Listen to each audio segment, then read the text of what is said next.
जय हिंद, जय भारत। सैनिक न्यूज़ टुडे में आपका स्वागत है। आज हम बात करेंगे रिटायर्ड हवलदार अशोक कुमार चौहान से, जो आरोपी वन रैंक वन पेंशन का जो आंदोलन है इसमें काफ़ी सक्रिय रहे हैं।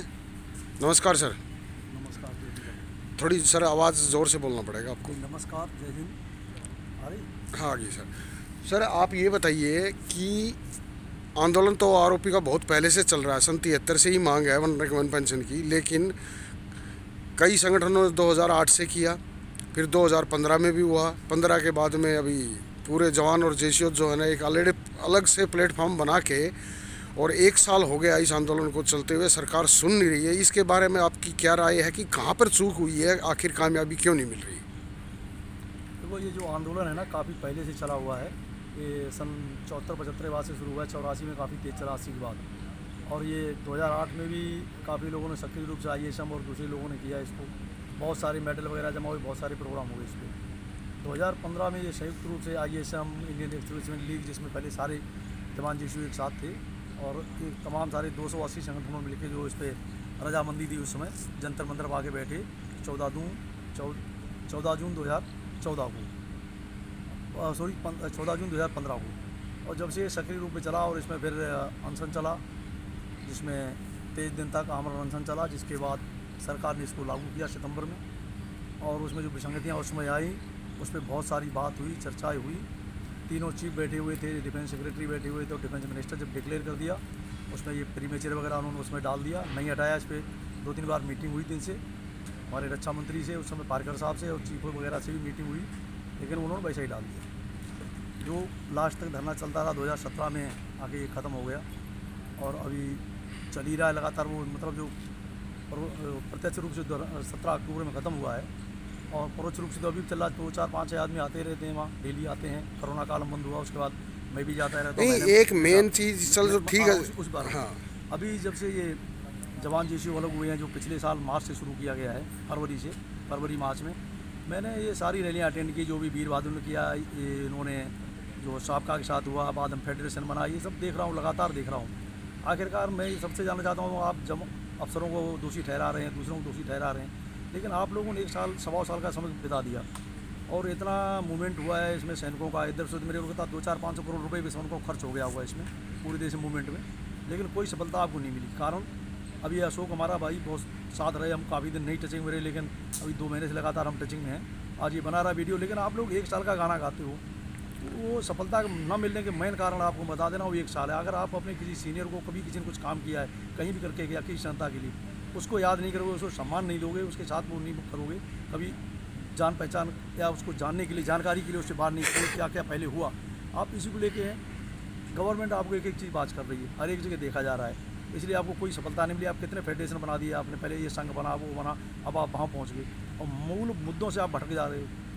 ये आरोपी एक अलग मुद्दा हो गया। सैनिकों में सबसे पहले तो है आर्थिक स्थिति के लिए, जो इनकी समस्या है रोज़गार की, उस पर आज तक कोई बात नहीं कर रहा। यूट्यूब चैनल चलाने वाले हमारे एक भदौरिया जी हैं, ग्वालियर से, जय सिंह भदौरिया जी कैप्टन साहब, एक हमारे कैप्टन लोकेंद्र साहब हैं बागपत से, और भी तमाम सारे, किसी ने आज तक नहीं डाला कि समस्या क्या है। आप 2-4 लोग सशक्त होंगे आर्थिक रूप से, हमारा अशोक भाई होगा, और भी सारे होंगे हमारे जो साबका में हमारे जो बैठे हुए मेम्बरान है उसके, वो फेडरेशन में हैं, या जो वीरांगना संघ बना वो है। आप लोग आर्थिक स्थिति ठीक होंगे, लेकिन बाकी लोगों की हालत क्या है? आपको कितने % को रोज़गार चाहिए, आपने देखा उसको अपने राज्य में या कहीं करा पाए? आप जब तक किसी भी आंदोलन में पूर्ण रूप से आप समर्पित नहीं होंगे, निस्वार्थ भाव से निष्पक्ष नहीं जाएंगे, तब तक आपको सफलता नहीं मिलेगी। और आप बार बार एक आ गया, आप बिल्कुल समय नज़दीक, आचार संहिता लगने वाली है, मैं आप लोगों को सुन रहा हूँ, और 2015 से भी मैं ये सुन रहा हूँ, वोट की छूट, कितने जगह वोट की छूट दे ली आपने 2015 से लेके अभी तक, और आप कितना आप लोग देखोगे, वो मैं देखूँगा, वो भी दिखाई पड़ जाएगा ना, 2-3 महीने बाद दिखाई पड़ जाएगा। एक हमारे भाई साहब बोल रहे हैं, हमारे महावीर चक्र हैं, वो क्या नाम है, दिगंदर भाई, आज उनकी कोई टोन मैंने एक वीडियो में सुना, बदली हुई थी, कल का उनको कोई वीडियो था देखा मैं लोग, लेकिन वो कैसे बोलते हैं, हम लोगों को कम से कम बोलने से पहले हमारी जो भाषा है उसको ठीक से बोलना है, उसको कम थोड़ा कंट्रोल करो। बोलने में भी जो हमारी टोन है उसको ठीक होना चाहिए, किस तरह से बोलना है। कि भावावेश में आके हम केवल आक्रोशित होते रहेंगे, आरोप प्रत्यारोप आपका आपस में हो गया, जब अफसरों के साथ था, अब आपका आपस में हो गया, आपस में आपके एक दूसरे पैसा खा लिया, आरोप प्रत्यारोप लगातार लगा रहे हो, ये ना सफलता मिलने का आपकी मेन कारण ये है। कि आरोप प्रत्यारोप आपके आपस में एक दूसरे को सम्मान नहीं देते हो। जंतर ना मंतर किसी के का ऊपर है, जंतर मंतर के ऊपर कुछ से पूर्व सैनिकों साथियों के पोस्टर लगा के उनके ऊपर जो है ना फूल चढ़ाए जाते हैं, राम नाम सत्य बोला जाता है। क्या ये घटना भी इसमें कहीं ना कहीं शामिल है? बिल्कुल 100% ये कितना गलत है कि आपने पहले क्या काम किया, उन्हीं लोगों के साथ बैठे, अब आपका कोई भेदभाव हो गया, मतभेद हुआ है। कम से कम तो मतभेद होना चाहिए, मन का तो भेद नहीं होना चाहिए आपके अंदर, तो मन का भेद पनप गया है। कौन सी प्रॉपर्टी बांट रहे हैं आप लोग? ये आंदोलन फेल होने के ओआरओपी में जो विसंगतियाँ आने में मेन कारण हुआ, ओआरओपी जब डिक्लेयर हुई यही कि वहाँ बहुत सारे लोग थे, हमारे कर्नल दिनेश नयन साहब थे, बहुत सारे थे, Indian external league brigadier Kartar Singh, सारे अलग हुए उस समय निकले, एक जनरल हमारे काद्यान साहब। ऐसा मत सोचना कि मैं ऐसे बोल रहा हूँ, सारे आदमी मेरे टचिंग पे हैं। अगर मैं किसी को भी कॉल करता हूँ मेरा फ़ोन उठाता कोई, चाहे वो काद्यान साहब हैं, चाहे जनरल बलवीर हैं, दूसरे बाकी सारे। लेकिन आप लोग मन का भेद ही लेके बैठ गए हर जगह। नहीं, ये तो अवसर रहित संस्थाएं नहीं छोड़ दिया ना, मतलब मैं एक कारण बता रहा हूँ कि जो शुरुआत उसमें गड़बड़ हुआ, अब वही आप लोगों का आपस में मतभेद हो गया, आपका एक संघ हो गया, किसी का फेडरेशन हो गया, एक इकट्ठे नहीं आएंगे आप। अब आपको क्या तकलीफ है इकट्ठे आने में? क्या इसमें मतलब बहुत जो आपने बोला पहले उसको मैं क्लियर करता हूँ। जो आपने बोला जूते मारना, उसको माला चढ़ाना, इससे पहले दिन उन्होंने पोस्टर निकाले थे, उस पर जूते मार रहे थे वहाँ, और मैं प्रेजेंट था, मैं देख रहा, दूर से खड़े होकर देख रहा जब ये कर रहे थे। मैं जंतर मंतर भी था, मैं तो जाता ही रहता हूँ ना। नहीं, आप जाते रहते, आप तो मैंने देखा 23 जुलाई अभी आप माला पहना रहे, कभी उनको ये कर रहे हो, क्या मतलब है? किसको पहना रहे हैं आप? तो सबसे बड़ी बात है आखिर अब जो है क्या संदेश है आपका और क्या करना चाहिए पूर्व सैनिकों को? मैं सबसे विनम्र निवेदन करता हूँ, करबद्ध निवेदन करता हूँ कि सारे इकट्ठे हो, एक मंच पे आएँ, एक साथ बात करें, और कोई एक आदमी जिम्मेदारी लेके बात करे इस पर स्पष्ट रूप से, और राजनीति छोड़ें। आपके बहुत सारे राजनीति में लोग शामिल हैं, जब तक आप निष्पक्ष एक जगह स्थित नहीं होंगे आप दूसरे विकल्प छोड़ दें। आप किसान आंदोलन की बात करने लगते हैं, कभी आप राजनीति में वोट की चोट की बात करते हो, ये जब तक नहीं छोड़ोगे आपको सफलता नहीं। कौन करता है? ये तुम्हारे संगठन में तो कर रहे हैं बहुत सारे लोग। हमारा एक वीर सिंह चौहान साहब हैं, वो राजनीतिक दल बना के घूम रहे हैं। नहीं तो वो तो फेडरेशन में नहीं है ना। तो कहीं ना कहीं तो बयान देते हैं। हमारे एक नंदन रावत जी हैं, एक विजय देव सेना है उत्तराखंड से, वो एक राजनीतिक दल बनाया, पहले बोला हम नहीं करेंगे, राजनीतिक दल बनाया, वो चुनाव लड़ने जा रहे हैं। तो वो नंदन रावत जी उसको शेयर करते हैं। जब आप ये देखिए क्यों ऐसा काम कर रहे हैं? नहीं, बिल्कुल ठीक है, आपकी बात को मैं सुन लिया, सहमत हूँ, लेकिन आप ये बताइए कि एक साल होते होते यहाँ तक पहुँच गए, कम से कम भारत सरकार को इतना तो सोचना चाहिए। चलो ठीक है, आप 3 जज की कमेटी मत बनाइए, लेकिन कम से कम सुनो तो सही, आखिर इनकी क्या है, जो हक है, जो इनकी डिमांड है, ये कह रहे हैं, उनको कोई नुमाइंदा तो सरकार का भेज के ये तो पूछ सकते हैं, उसमें क्या बुराई है?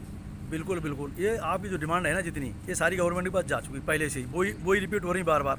लेकिन वो 8-10 डिमांड है, 8-10 मांग, छोटी मोटी आप लोगों ने इतना वो कर दिया है ना, बोधरेशन पैदा किया है कि गवर्नमेंट आपकी छोटी इस चीज़ पे 80 ईयर पर जो 20% मिलना है, कितने लोग 80 साल में जाते हैं, सिविल को दे रही है, आपको नहीं दे रही, उस पर बेस्टे आ गया है। जबकि वो केस जीता हुआ है, उससे क्या नाम अपना इसे ट्रिब्यूनल से, जो आर्मी ट्रिब्यूनल से जीता हुआ है, फिर भी उस पर स्टे हो गया है। क्यों? तो इससे तो साफ जाहिर होता है कि गवर्नमेंट की नीयत ठीक नहीं है। गवर्नमेंट की नीयत बिल्कुल ठीक है, मैं बोला हमारी नीयत ठीक नहीं, जो हम जो ये कर रहे हैं, डेली ड्रामा कर रहे हैं, कहीं ना कहीं ये बंद होना चाहिए।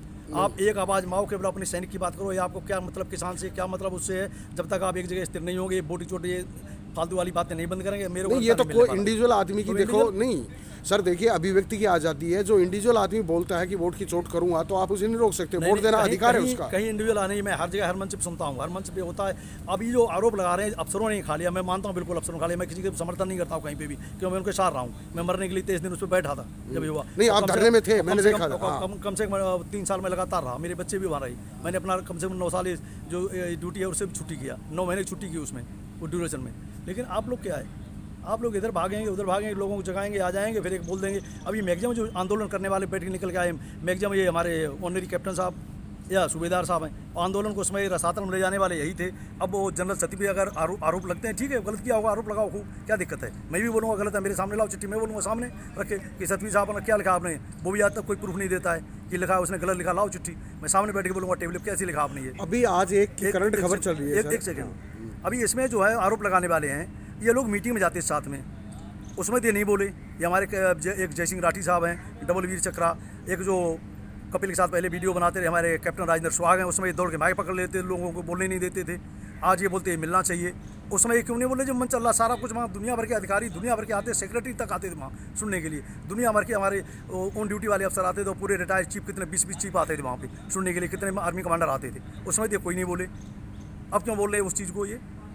और ये पूरा आंदोलन खत्म कराने वाला मैं बोल रहा हूँ, सबसे बड़ा दोषी इसमें है जेसीओ रैंक, ऑनरी रैंक। आज वो जेसीओ ऑनरी रैंक ही एक्टिव हुआ है। अब एक्टिव हुआ तो कम से कम इनको लगा हुआ कहीं दर्द नहीं मिला इनको, पहले दिन को लगा हमें मिल गया था, जो 2006 और 9 में बढ़ा था, ठीक है ना, जो 12 में बढ़ा था उस समय, तो इनको लगा मिल गया उस समय, हमें तो 2009 12 मिल गया, तो क्या करना खत्म। अब इनको लगा अब हमें रह गया कहीं छूट गया है, जबकि उसमें नायब सूबेदार को नहीं मिला, हवलदार को बहुत कम मिला, और नायब के साथ बहुत नाइंसाफ़ी हुई, एक ही टेबल बना के छोड़ दी थी।